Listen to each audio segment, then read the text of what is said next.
नमस्कार भक्तांनो. नवनाथ कथासारमधील अध्याय 3 वाचल्याने व ऐकल्याने शत्रूंचा विनाश होतो. कोणी मूठ मारली असेल तर ती बाधा दूर होते. मुष्टियुद्ध विद्या प्राप्त होते. घरामध्ये मारुतीचे वास्तव्य राहते. तर ऐका मच्छिंद्र मारुती युद्ध व त्यानंतरचा मैत्रभाव मारुतीशी भेट. चंद्रगिरी येथील प्रसंगानंतर मच्छिंद्रनाथांनी वंग देश सोडला. पूर्व समुद्राच्या कडेने अनेक तीर्थांना भेटी देत तो रामेश्वर स्थळी गेला. तेथे त्याने रामाने बांधलेला सेतू पाहिला. तो समुद्रामध्ये स्नान करत असताना त्याचे लक्ष तेथे असणाऱ्या एका वानराकडे गेले. अचानक पाऊस पडायला सुरुवात झाली. तेव्हा तो वानर दरड उकरून घर बांधण्यासाठी दगड रचू लागला. ते पाहून मच्छिंद्राला चेष्टा करण्याची लहर आली. तो त्या वानराला म्हणाला, "बरा शहाणा दिसतोय तू. तहान लागल्यावर विहीर खणण्याची तुझी वृत्ती दिसते. पाऊस पडायला सुरुवात झाल्यावर तुला घर बांधण्याची आठवण झाली. याला काय म्हणावे?" खरं तर ते वानर दुसरे तिसरे कोणी नव्हते तर तो मारुती होता. त्याने लहान रूप मुद्दामच धारण केलेले होते. त्याचे प्रश्न ऐकून घेतल्यानंतर मारुती म्हणाला, "तुम्ही हुशार दिसता. तुमच्या एवढे ज्ञान मला कसे असेल?" "हो, पण तुमचे नाव काय महाराज?" मच्छिंद्राने उत्तर दिले, "मला जती म्हणजेच यती म्हणतात. मच्छिंद्र हे माझे नाव आहे." मारुतीने लगेच पुढचा प्रश्न विचारला, "जती जती म्हणजे काय?" मच्छिंद्राने त्यावर उत्तर दिले, "मला योगशक्ती प्राप्त झाल्यामुळे जती म्हणतात." आता मारुतीला त्याची परीक्षा घेण्याची इच्छा झाली. तो म्हणाला, "मी मारुतीला जती म्हणत असल्याचे ऐकले आहे. दुसऱ्या कोणाचे नाव मी ऐकलेले नाही. मारुतीजवळ मी राहत असल्याने त्याचे सामर्थ्य मला माहीत आहे. त्याच्या सानिध्यामुळे त्याच्या शरीराचा 1000वा हिस्सा मला प्राप्त झाला आहे. तू स्वतःला जती म्हणतोस तर तुझे सामर्थ्य दाखव, मी दाखवतो." त्यावर मच्छिंद्र म्हणाला, "ठीक आहे, सर्वप्रथम तुझे सामर्थ्य दाखव." यानंतर मारुती लगेच पर्वताच्या पलीकडे गेला. त्याने प्रचंड रूप धारण केले. एक पर्वत उचलून त्याने मच्छिंद्राच्या दिशेने फेकला. ते पाहताच तात्काळ मच्छिंद्राने ओळखले की हा साधासुधा वानर नसून मारुतीच आहे. त्याने "जय अलख निरंजन, जय दत्तगुरु" म्हणून भस्माची चिमूट हातात धरली आणि त्या पर्वताला "स्थिर हो, स्थिर हो" अशी आज्ञा केली. त्यामुळे तो पर्वत अधांतरी हवेतच तरंगत राहिला. मारुती एकामागून एक पर्वत फेकतच होता. ते सर्व पर्वत आकाशात तरंगू लागले. त्यामुळे मारुती खूप चिडला. मच्छिंद्राला नमविण्यासाठी तो स्वतःच एक पर्वत घेऊन निघाला. मच्छिंद्राने ते पाहिले. समुद्रातील पाणी घेऊन वाताकर्षण अस्त्र मंत्रून त्याने ते पाणी मारुतीच्या दिशेने फेकले. तेव्हा मारुती त्या पर्वतासह एकदम स्थिर झाला. त्याला कोणतीच हालचाल करता येईना. त्यामुळे त्याची प्राणांतिक घालमेल सुरू झाली. मारुतीची ही अवस्था पाहून त्याच्या पित्याला वायुदेवाला वाईट वाटले. तो मच्छिंद्राला शरण आला व आपल्या पुत्रावर कृपा करून त्याची सुटका करावी अशी विनंती त्याने मच्छिंद्राला केली. तेव्हा मच्छिंद्रालाही दया आली. त्याने मारुतीला सोडले. वायू मारुतीजवळ गेला आणि मारुतीला म्हणाला, "पुत्रा, या योग्याने तुझी अचल अवस्था कशी काय केली हे तुला समजले का?" त्याच्याजवळ गुरुभक्तीचे शस्त्र आहे. ईश्वर, गुरु व मंत्र यांच्या वाणीचे सामर्थ्य अफाट असते. गुरुभक्ती व ईश्वरभक्तीमुळे मनुष्य कोणत्याही संकटावर सहज मात करू शकतो. चल, आपण त्याच्याजवळ जाऊन त्याच्याशी मैत्री करूया. त्यानंतर ते दोघे बापलेक मच्छिंद्रासमोर आले. दोघांनी मच्छिंद्राला नमस्कार केला. मच्छिंद्राला त्यांचे मोठेपण माहीत होते म्हणून लगेच तो म्हणाला, "मला तुमच्या दोघांचेही सहकार्य कायम हवे आहे." दोघांनीही ते देण्याचे आनंदाने मान्य केले. मच्छिंद्राने मारुतीला विचारले, मार्तंड पर्वतावर तू मला अनुकूल झालास, शाबरी विद्येत तू मला मदत केलीस, असे असतानाही तू येथे माझ्या विरुद्ध युद्ध का केलेस? मारुती हसला. तो उत्तरला, तू जेव्हा समुद्रात स्नान करत होतास तेव्हाच मी तुला ओळखले होते. तुझ्याकडील शक्ती मला माहीत आहे, पण तुझ्यापुढे अनेक संकटे येणार आहेत. त्यात तू टिकाव धरशील की नाही याची परीक्षा पाहण्यासाठी मी तुझ्याशी युद्ध केले. मारुतीच्या बोलण्याने मच्छिंद्र आनंदित झाला. मारुती पुढे बोलू लागला, नाथा, माझ्या मनावर एक मोठे दडपण आहे, ते दूर करावेस.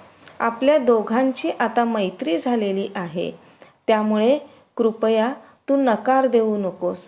मच्छिंद्रानेही होकार दिला. तेव्हा मारुती पुढे सांगू लागला, रावण वध झाल्यानंतर, सर्व राक्षस मारले गेल्यानंतर श्रीराम, सीतामाई व मी विमानातून अयोध्येत परत गेलो. माझ्या भक्तीमुळे सीतामाई माझ्यावर प्रसन्न होती. सीतामाईच्या मनात माझ्या लग्नाचा बेत चालला होता. तो मला काहीच माहीत नव्हता. तिने मला जवळ बोलावले व माझे एक काम करशील का असे विचारले.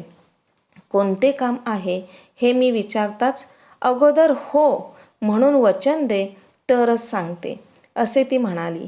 मी होकार पर्यायाने वचन दिले.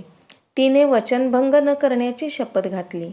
मी ठीक आहे, मी वचनभंग कधीच करणार नाही, असे म्हणताच तिने सांगितले, तुझा विवाह करण्याची माझी इच्छा आहे.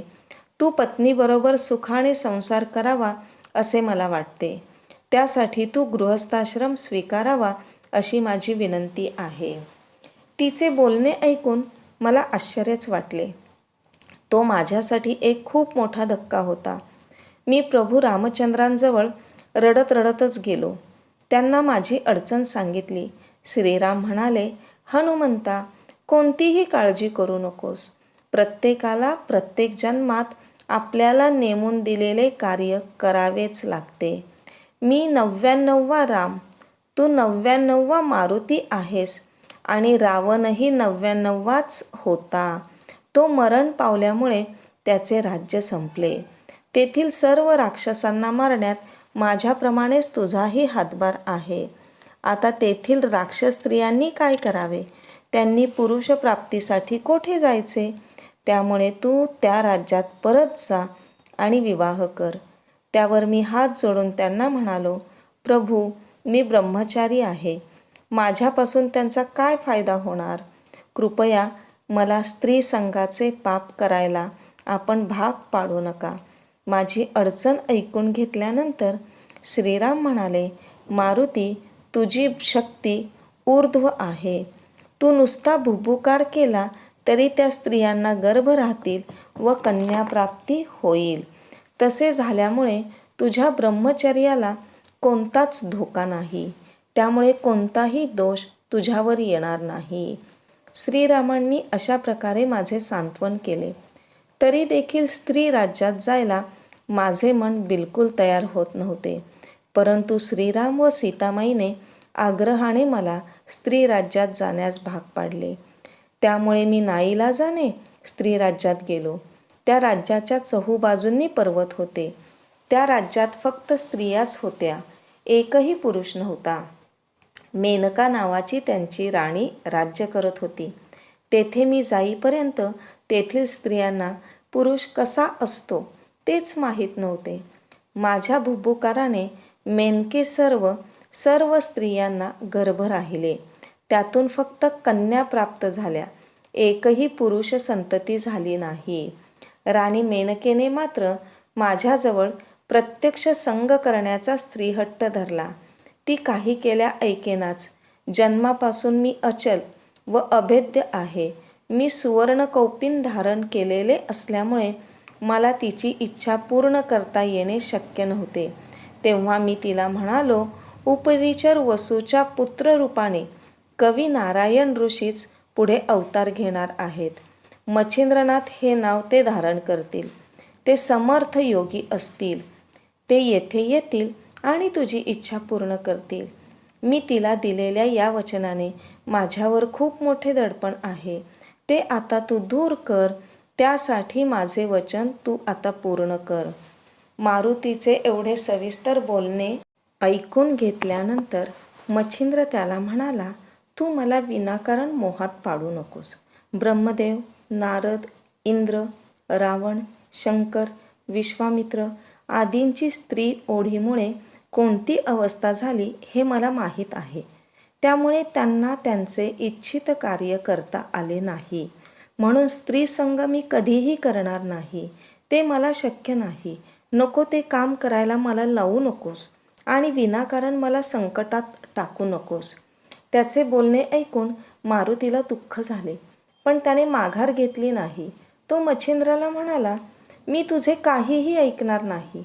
आपली मैत्री झाली आहे ना, तुला माझ्यासाठी हे काम करावेच लागणार आहे.